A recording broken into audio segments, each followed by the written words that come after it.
I'd like to tell you a little bit about the shooting that happened last night, early this morning, and I'd like to start with our DA, Ben David. He's going to lay out some of the facts, and then I'll come back. Thank you, Sheriff. Good morning, everyone.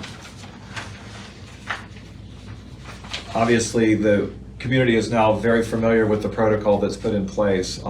There's someone who's lost their life, and when that happens at the hands of law enforcement in a shooting that we're about to detail, the protocol never changes. We call for an outside independent investigation. The sheriff and I have jointly called for that. He actually reached out immediately when this incident happened. And we will make sure that all the facts are known and that they're ultimately given to this community. So that's the first thing, is an outside and independent investigation. The second thing is that that's done by the SBI. And Chris Brenzel, who is the special agent in charge, I was personally overseeing that scene last night, and I've been in constant contact with him. And then finally, let me just say that we try to give as much information as we can at an early stage, and whether there's a case that's pending or not in the criminal justice system will dictate how much we can release, because of course we can't prejudice anyone's right to a fair trial. Ethics rules 3.6 and 3.8 prohibit us from doing too much of that. But I do want to assure the community that this protocol is in place for a reason. That is to protect, first and foremost, the community, but also the process that we uphold every day in the courts. So last night, an officer-involved shooting occurred in the late evening hours following a traffic stop involving a stolen truck, boat, and 2 firearms. Around 5 p.m. On June 13, an off-duty sheriff's detective observed a boat and truck matching the description of a stolen boat and truck that the Wilmington Police Department had been investigating. Now, this boat and truck had just been stolen earlier from a yard that had been actually surrounded by a fence. Detectives notified 911 dispatch, and WPD arrived at the Castle Street boat ramp, and the suspect fled, attempting to run over the detective and leading multiple WPD officers on a short chase. That chase was actually called off, and I want to compliment the men and women of law enforcement for doing that in order to preserve the safety of the public and the other officers. As a result of that chase and getting enough information of who that suspect was in the course of that earlier interaction, the Wilmington Police Department took out multiple felony warrants on the suspect for assault with a deadly weapon, fleeing to elude arrest, assault on a government official, and possession of a stolen motor vehicle. Now, law enforcement in this district, of course, shares information, and that information was widely distributed to many members of law enforcement, including to the sheriff's office, regarding both the suspect description and the vehicle description, and that the suspect should be considered armed and dangerous. At approximately 11:50 p.m., in other words, just before midnight last night, the sheriff's detectives that were in the process of searching for that stolen vehicle located it and attempted to effect a traffic stop at the corner of Carr and Wilshire Boulevard. The suspect refused to comply with the detectives and actually struck a sheriff's vehicle head on, causing a very serious crash into the telephone poles. Despite that serious crash, the suspect continued to actively resist officers. Fearing for their safety and the safety of others, multiple detectives discharged their firearms, striking the suspect. Detectives immediately rendered medical aid and called for emergency medical services. Despite those efforts, the suspect succumbed to his injuries and died on the scene. A loaded firearm was located in the vehicle with the suspect. Now, as I said, per the sheriff's office policy, the detectives involved have been placed on paid administrative leave while the pending North Carolina State Bureau of Investigation continues, looking at the physical evidence, interviewing witnesses, and the like. Additional information will be released when it becomes available. This time I'd like to call once again Sheriff McMahon to the podium, and then we'll try to do our best to answer questions under the constraints we already talked about. Sheriff? Thank you, Ben. Appreciate you, and also appreciate the SBI investigating this for us. These were senseless acts of lawlessness that were geared against not only the community but against our law enforcement. And I do want to say that I am very proud of our detectives once again putting themselves in harm's way to keep this community safe. And at this point, we'd like to, if there are any questions we can answer, we'll do our best to do that. Yeah, who is the suspect that was killed?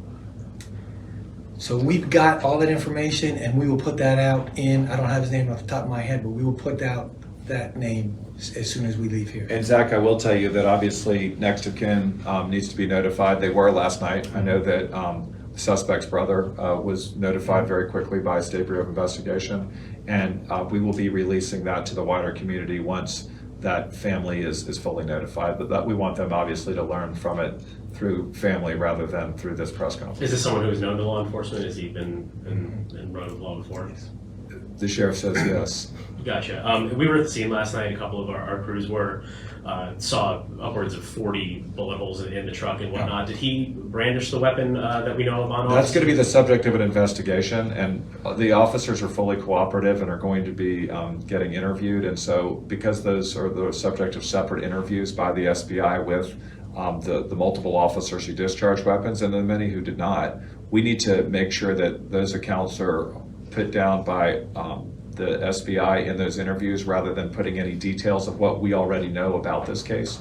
But again, that's what I mean by making sure that a certain protocol's in place, Zach. What you always try to do is you view this from the officer's perspective, standing in the shoes, not with the benefit of hindsight in a rapidly evolving situation.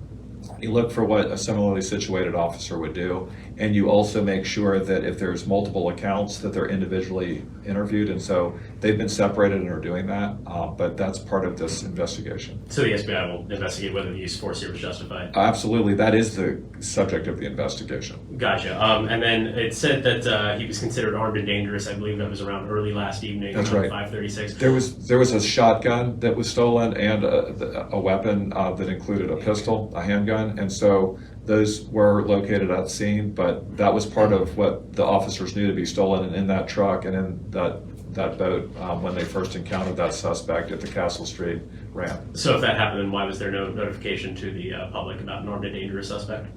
Well, again, this is evolving in real time, and what they do is make sure that there was a chase that ensued, and because they had to call that off to protect the public, what they're immediately trying to do is make sure that the law enforcement knows that when they get up with that person again, what has just happened.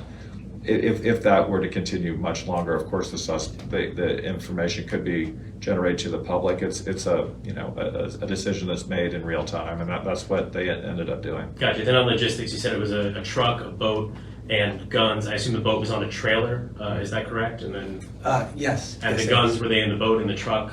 Where were they? And So where were they again, stolen from? The guns were in the truck, and the trailer and boat had been left earlier at the boat ramp when he tried to run over the first detective. Gotcha. So when he was finally apprehended, it was just the truck. Just the truck, yes. Gotcha. Okay. And where was it that it was stolen from? It was a residence inside the city again, but I guess you can probably look at the city's report for that. And last question I have, if you, depending on which agency it was that ultimately fired the shots and responded to this, I know it's tough to get body camera footage released. Yeah. Is that something that you would petition for and consider? That's something we always look at, video evidence, obviously, because the detectives who are involved are part of the Vice unit, and we're not releasing their names yet. We hope to do that later. They don't have body cams because they're undercover. Same thing with dash cams. They weren't in vehicles that had those. And so, unfortunately, that's not going to be an aspect of this investigation. There are cooperating witnesses from the public who caught some of this on video. We're obviously looking in the area for any commercial establishments might have caught that. If anyone has any information, obviously we encourage them to work with the SBI so that we can know the full details. But a lot of this is going to have to come from witness accounts because those aren't going to be available in this case now. Is it assumed the suspect was acting alone, or is there any risk to the community? We have no reason to suspect that the public's in danger, and one of the reasons we came out, I know we did this last August with you in a similar situation on Market Street, we try to do our best to assure the community that if there is a dangerous situation that they're immediately aware of it. And that's why when you asked, was that put out right after this chase. It was not to the larger public, it was to many different agencies, I advise. But in terms of where we are right now, we don't believe there's anyone else in danger. Gotcha. And there was no other suspects involved, anyone else in the We have car? no reason to suspect that at this time, Zach. You said the officers that discharged their weapon are on paid administrative leave. How many officers are currently on paid administrative leave? Three detectives.